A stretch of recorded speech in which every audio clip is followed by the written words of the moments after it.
ladies and gentlemen, the makers of Rinso are proud to present The Mayor of the Town, starring Lionel Barrymore.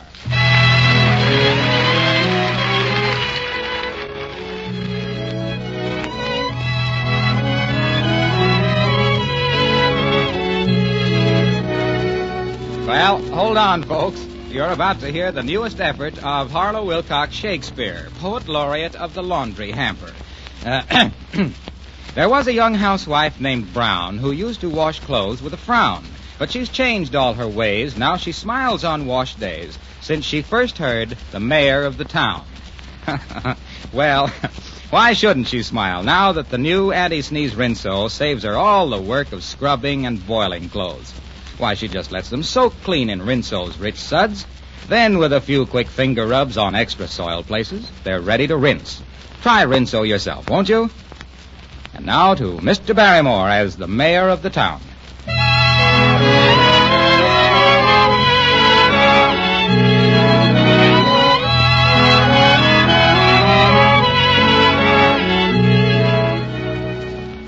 Mayor, Dr. Case is in the outer office.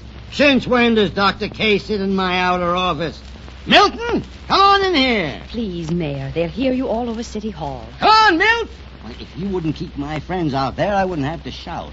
I'm going to do away with that outer office. Good morning, Mayor. Morning, Milt. Sit down. So this is an unexpected pleasure. Do you suppose I could take about a few minutes of your time on a private matter? Sure, of course you can. Minnie, haven't you got something to do? Excuse me. You know, Minnie's getting the doggonest habit of not knowing when to leave. What can I do for you, Milt? You got faith in my judgment, Mayor? If I said a man was a good man, would you trust me to know? Yes, I would. To the death. Say, you know, you're looking awful tired, Milt. Maybe you're working too hard. Well, seems like there's more sick people than ever before and less to take care of them. We're getting mighty short of doctors here in Springdale. I know. That's a problem that always comes with war. Things are mighty desperate over at the hospital and all over the city, for that matter. Mayor, I can't begin to handle the cases that are coming in. I need help. What do you got in mind, Milt? Well, I'll tell you who I've got in mind. James Elliott. James Elliott? Oh, I'm afraid that's pretty impossible. Let me tell you something. James Elliott is not only one of the most brilliant surgeons in the state, he's one of the most brilliant in the whole country. Well, all I know of James Elliott is that he performed an operation without permission and the patient died. And he left the hospital and stopped practicing. That isn't too good a record. No, not too good. But what would any surgeon have done in a similar case? What would you yourself have done? The cross boy had been in a bad accident. His parents were inaccessible. There was one chance in a million that an operation might save him. James Elliott took that chance. And the boy died. Well, he would have died anyhow. It was Dr. Elliott's misfortune that the press, for lack of better news, picked up the story. Yeah, I remember. The whole town was all upset about it. And his practice was ruined. Oh, he was exonerated and all that, but the smell had gotten round, so he went into laboratory work and let the other go. I've been spending some time with him lately. I tell you, he's taught me a lot. Yeah? But what do you want me to do about it, Milt? I want you to persuade him to come back into practice. Oh, I don't even know the man. I've tried to talk to him, but he won't listen to me. He might listen to you. Oh, I don't know, Milt. We need every man. I wouldn't bother you with this if I knew any way to accomplish it without you. I brought you a copy of the man's case history. Read it over, think about it, and then decide. All right, Milt. All right, I'll read it over.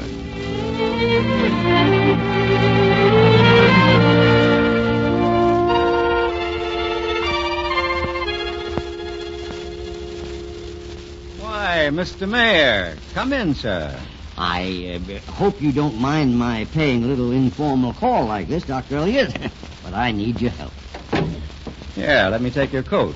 Thank you. Try that chair by the fire. Cigar? No, thanks. No, it's a nice fire, though. It's a nippy evening. Yes, I like a fire on a November evening. It's comforting. Yeah. Dr. Elliott, you may not like what I have to say to you. You'll probably tell me I'm a meddling old fool and to mind my own business. But there's something that has to be said. It seems that I'm the one to say it. What's on your mind?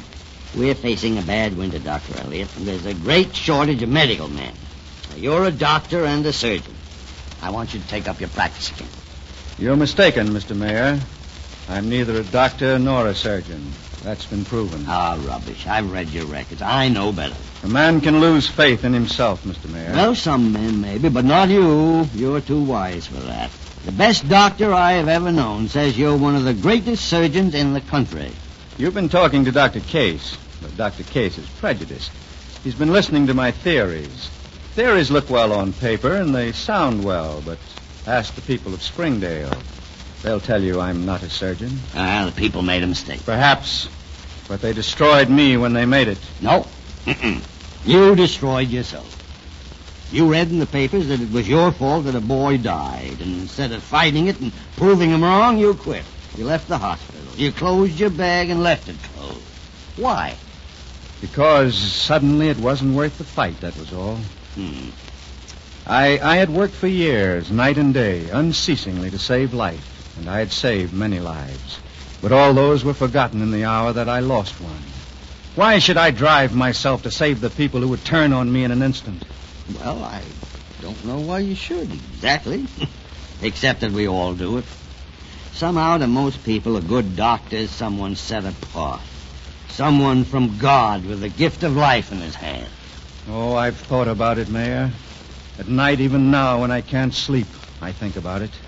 I live the whole incident over. The call to the hospital, the child near death. The question, shall I operate without the parents' consent and perhaps save the child's life? Or wait for that consent and condemn the child to certain death?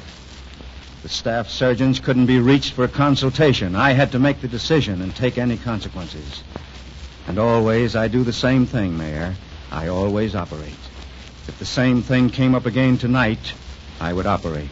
I would take that one chance in a million to save a life, knowing full well that I would be branded an incompetent and a murderer if I failed.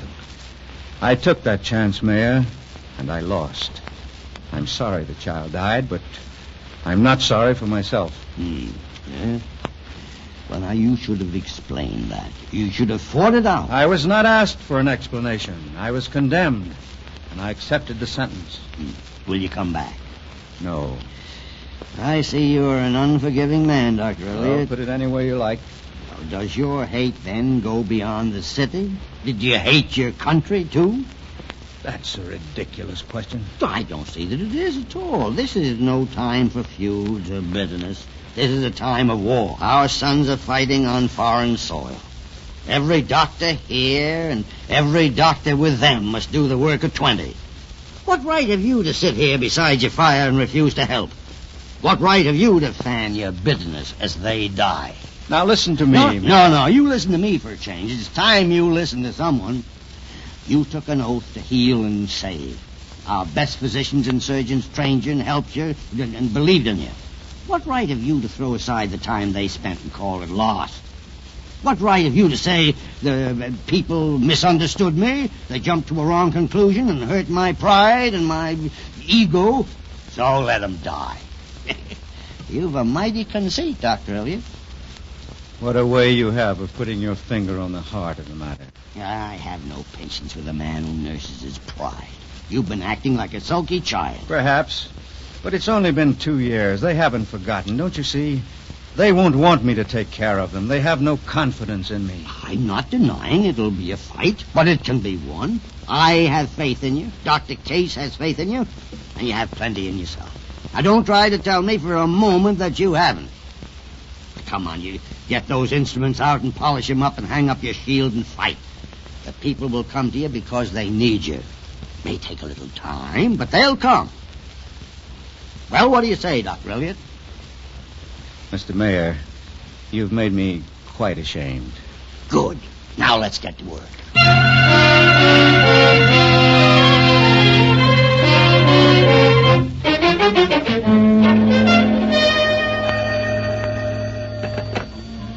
Yes? Can you come over to the hospital immediately, Dr. Elliott? Emergency operation. I'll be right there.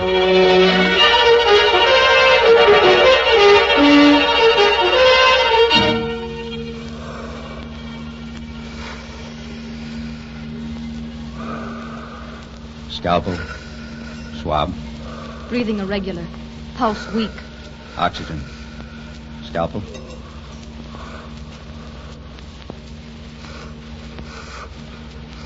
Pulse slow. Weak. More oxygen. Swab.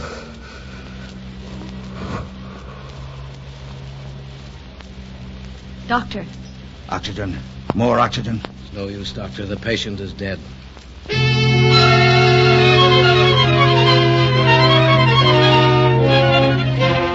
Extra, extra! Dr. Elliot, resume practice. Boy dies, extra! Hey there, boy.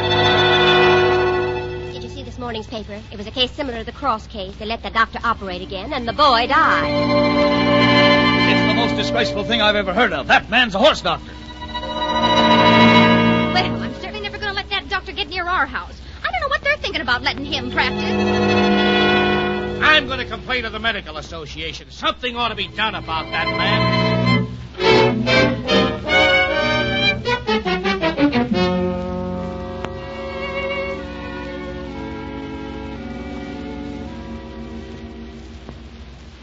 Tom, I've been reading your paper and listening to what people are having to say about Dr. Elliot. A man ought to be ridden out of town on a rate. Tom, at this moment, I'd like to ride you out. Now, I'm going to make a statement, and you're going to print it. Put that girl of yours on the other phone and have her take this down just as I say it. And see that it's run on the front page in a box. Huh? Hello. Are you ready? Yes, go ahead. Yeah. To the people of Springdale. You have seen fit to call a doctor of this town unfit to practice. You have seen fit to brand him. In so doing, you've lost sight of these facts. A doctor is not and does not pretend to be God. He's a man of science. Have you got that? Yes, sir, go ahead. Yeah. If a bone is broken, he mends it. If a cord is severed, he ties it. If the body's wasted with disease, he fights that disease. But the bone that's too shattered can't be mended. The cord that's completely severed, sometimes it's impossible to put it together. The body too far wasted doesn't respond to treatment. As brilliant and competent as the doctor is, he can't always win in his continual fight against death. Remember this, my friends. A miracle comes only from the hand of God and is bestowed rarely. Now ask your doctor for competence and honesty, and ask your minister for the miracle.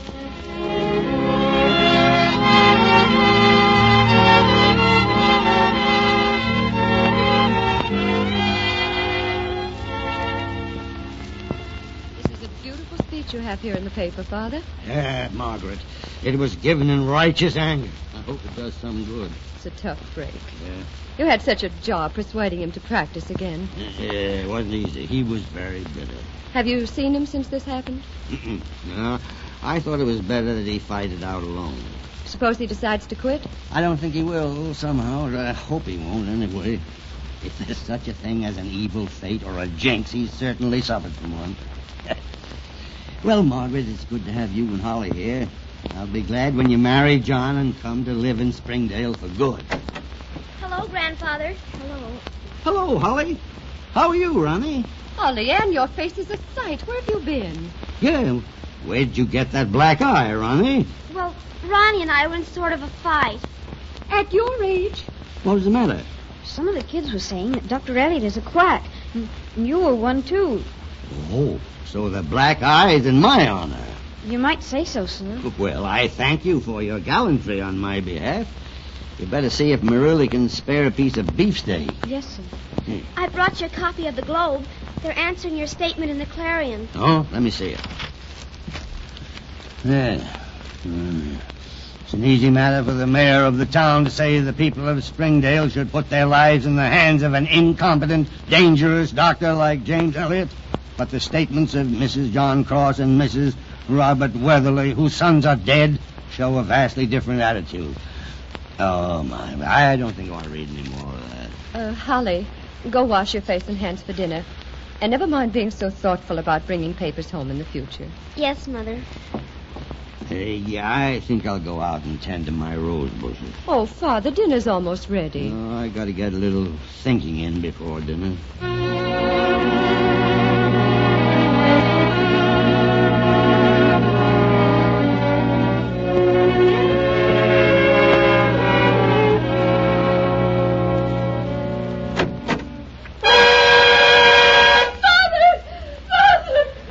is it, Margaret? It's Holly Ann. Holly Ann, don't you hear me?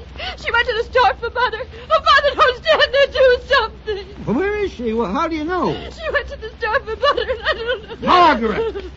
Now tell me quietly, where is Holly Ann? What's happened? They phoned the police. There was an accident. A truck ran over a girl. They say it's Holly Ann.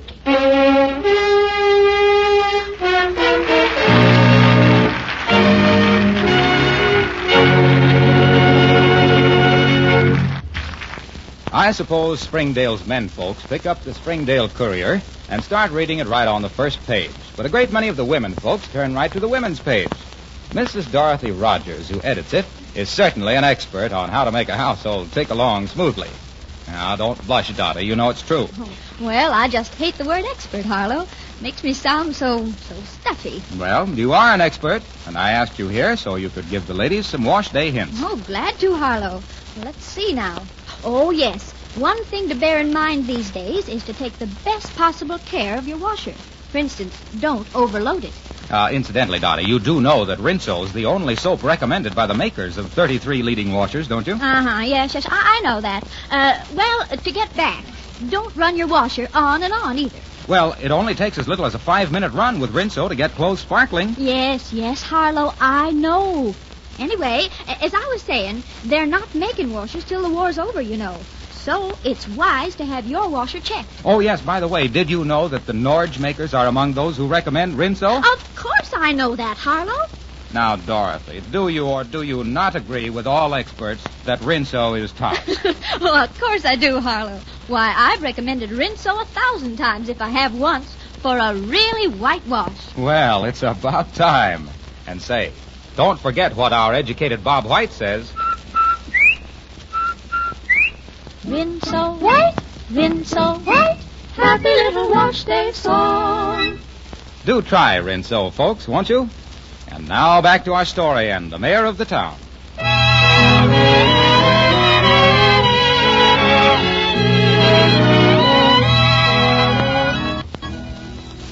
Operate, Mayor. It's a spinal injury. She should be operated on as soon as possible. Well, let's get on with it, Milton. I'll tell Margaret. Better ask Margaret to let Dr. Elliot operate. Dr. Elliot? He specializes in these cases. If anyone in the world can save her, he can. It's that serious. It's that serious. Well, let's tell Margaret. Father, tell me, what did Dr. Case say? Well, I have to operate. She won't die, will she, Father? She won't die. Margaret, it's a very serious operation. Milt wants to call in Dr. Elliot. It's a spinal injury. He specializes in those. Call in Dr. Elliot? He's the best in the country, Margaret. Father. We won't do it unless you say so, Margaret. It's up to you. Do you want him to operate on Holly Ann, Father? Yes, Margaret, I do. Then call him, of course, as soon as possible. Only, Father. Yes, Margaret? Nothing. Go ahead.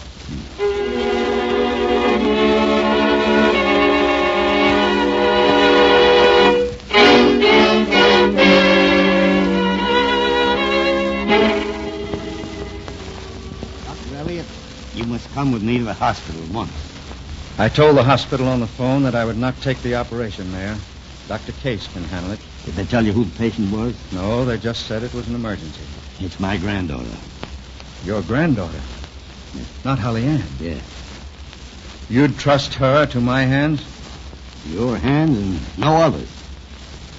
She was hit by a car. It was a spinal injury. You won't refuse me. You can't refuse me. Aren't you afraid I'll kill her as I've killed the others? Yeah. You've been reading the papers, haven't you? You've been listening to what people are saying about me? Let Dr. Case operate. No, I want you. This is the life I love, and it's in your hands.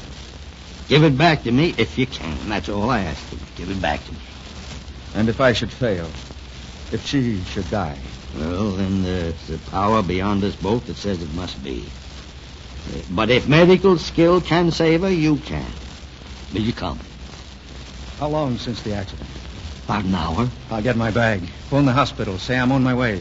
Yeah. Have Dr. Case prepare her for surgery. I'll hurry. We haven't a moment to lose.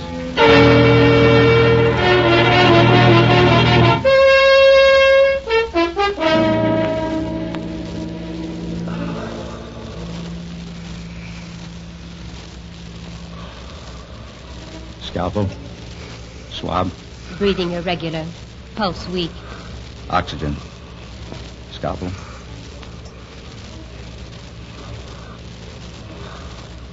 Pulse slower. Weaker. More oxygen. Quickly. Swab.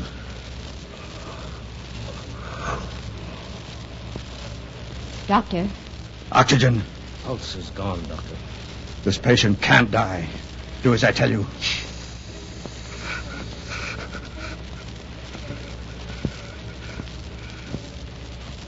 Pulse.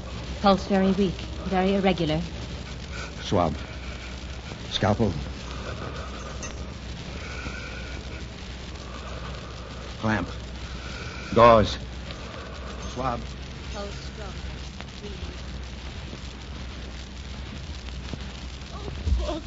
Oh, Margaret, if you're going to go to pieces, I'm going to send you home. But that's my daughter in there. And she has no consciousness of you or me or any of the world she loved. That's my daughter.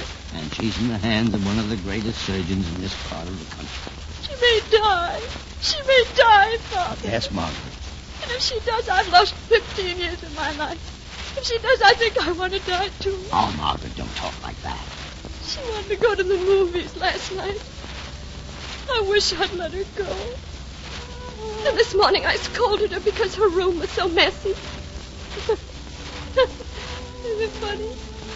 I thought it was important that her room was messy. Oh, I can't abide a woman who doesn't keep her room neat.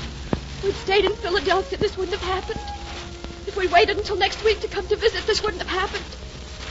If we hadn't sent her for the butter. There was almost enough butter anyhow, Father. Margaret, stop tormenting yourself. The world is built on ifs.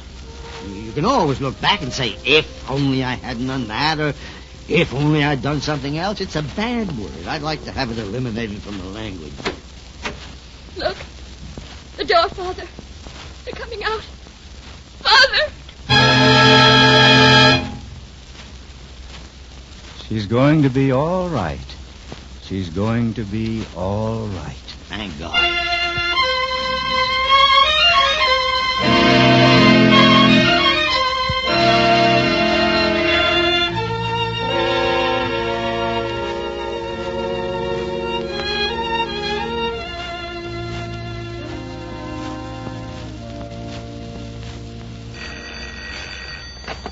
Good morning, Mayor's office.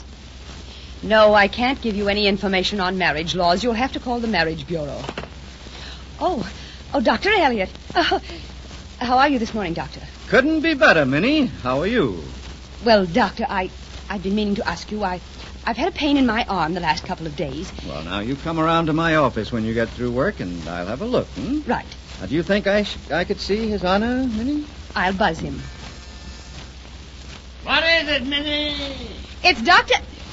Oh, that man, he won't pick up his phone. What are you buzzing that confounded thing for, Minnie? Dr. Elliot wants to see you, Mayor. Oh, Jim, come on in. Don't pay any attention to that buzzing nonsense. Sit down. I just wanted to stop by and thank you, Well, Mayor. how are you doing now? Keeping busy? I have more patience than I can handle. And that's why I wanted Good, to... good. Holly Ann's quite chipper this morning. By the way, from all I can read in the papers, that operation of yours caused quite a little furor. I have a letter here I brought along to show you. Huh? Oh, wait till I get my specs on. Wait. Let's see now. Dear Dr. Elliot, in the opinion of this hospital, your brilliant performance in the recent spinal operation. I'd like you to consider...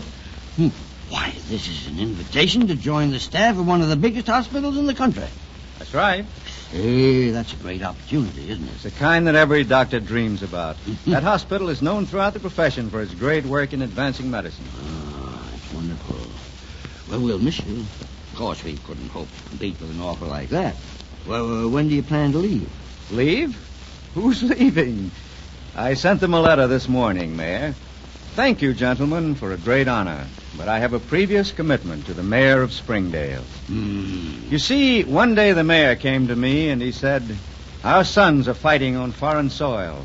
One doctor must do the work of 20. So right now, gentlemen, I'm a little busy. Jim, I thank you. From the bottom of my heart, I thank you.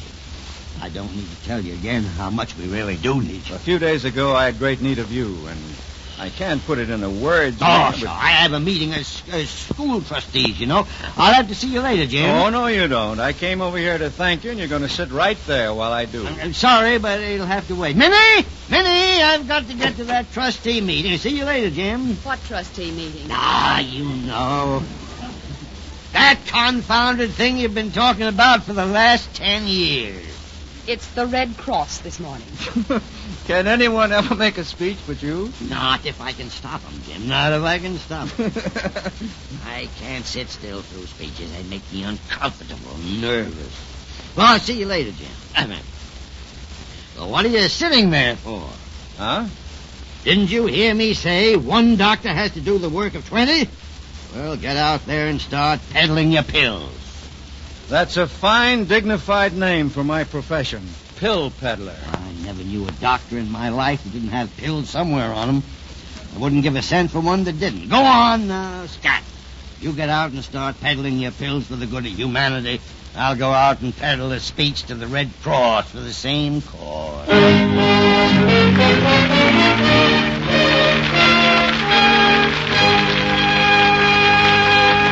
Folks, I hate to boast, but when it comes to dishwashing, I'm not so bad.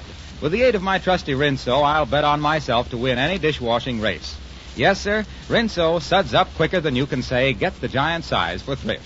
And those suds really do a job on the greasiest pots and pans in the house, without sending you into pesky sneezing spells either. And without putting a crimp in your budget, for it costs less than a cent a day to wash dishes with Rinso.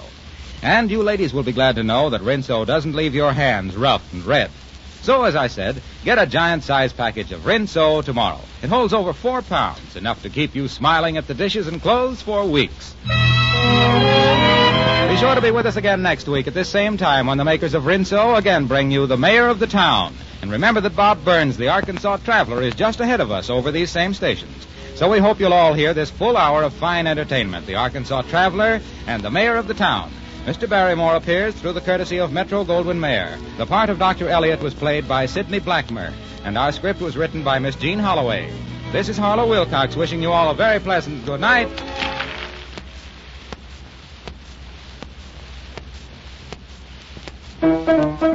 Hey diddle diddle, it breaks in the middle. It's a suds and quills, and its name is Swan. Try Swan to wash your dishes tonight.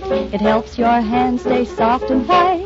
Hey diddle diddle, it breaks in the middle. The new white floating soap called Swan. This is the Columbia Broadcasting System.